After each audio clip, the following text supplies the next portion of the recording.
sual verirəm. Günahda belə xüsusiyyət var ki, adamda qürur yaratsın. Bax, bu da əsas məsələ.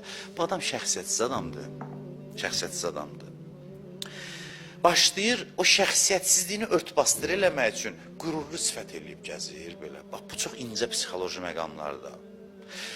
Şəxsiyyətini kompensasiya eləmək üçün şəxsiyyətsizliyini örtbasdır eləmək üçün çox şəxsiyyətsiz adamlar yalancı bir qürur örtüyü yaradırlar ətraflarındakı şəxsiyyətsizliyinin əksini göstərirlər.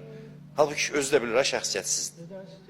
Bir dənə qürur yaradır ətrafında və təəssüf ki, az çox Allah göstərməsin, hamımızda ola bilər bundan olsun ha biraz.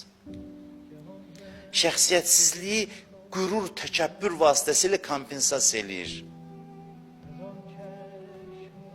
Özlü şəxsiyyətli adam kimi göstərir. Ümumiyyətlə, adamlar şəxsiyyətsiz olanda özlərində olan mənfiliyin əksini göstərməyə çalışırlar. Bilirsiniz, belə bir şeydir. Qorxaqdır, bilir qorxaqdır, şücaətli göstərməyə özünü çalışır. Xəsisdir, ömründə bir nəfərə bir şey eləyib, nəsə ömründə, onu həmişə vurur, özü bilir xəsisdir. Əksini görüntü yaratmağa çalışır. Qorxaq adamlar güc qarşısında qaçırlar.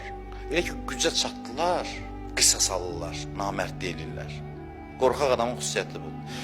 Qorxaq adam ki, bilir qorxaqdır, haradasa şücaət göstərmək fürsəti olur. Necə, məsələn, bunlar 100 nəfərdir, orada 3 nəfərdir. Orada amansızlıq eləyir. Ya vay o gündən qorxağın qabağından, ondan da qorxağı çıxsın, qaçsın, başına oyun açacaq onu.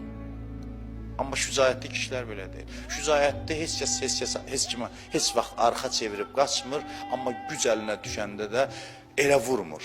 Görərsən, bir dənə ilə kifayətlənər müharibə meydanında, bir zərbə ilə kifayətlənər.